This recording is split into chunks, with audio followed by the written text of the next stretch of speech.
ఇంటి లోపలికి వెళ్ళి ముఖద్వారము తిమ్మాపురంలోనే ఉన్నటువంటి పురాతనమైన ఇల్లు.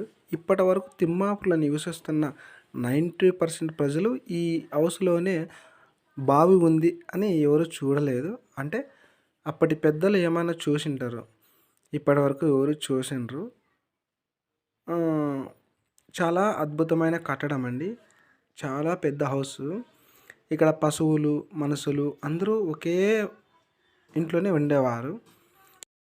చూడండి ఎంత అద్భుతంగా కట్టారంటే ఈ కట్టడము సుమారు 60 అడుగులు ఉంటుందండి.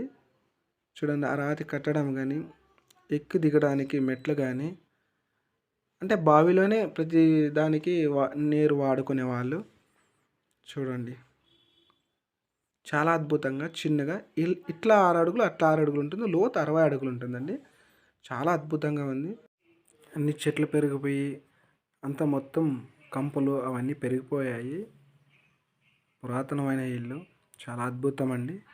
అసలు ఇంతవరకు చూడండి ఎంత అద్భుతంగా ఉంది. అంటే 2 టైమ్స్ చూపించాను. జూమ్ చేయడం వల్ల అక్కడ అదంతా బూజీ అదంతా కప్పుకొనింది, కనపడడం లేదు. చాలా అద్భుతం. నేను ఫస్ట్ టైం చూస్తున్నాను తిమ్మాపూర్‌లోను ఈ పురాతనమైన. అందరూ అనుకోవచ్చండి ఇదేమైనా గొప్ప అని. 100 సంవత్సరాల పురాతనమైన చేదు బావండి.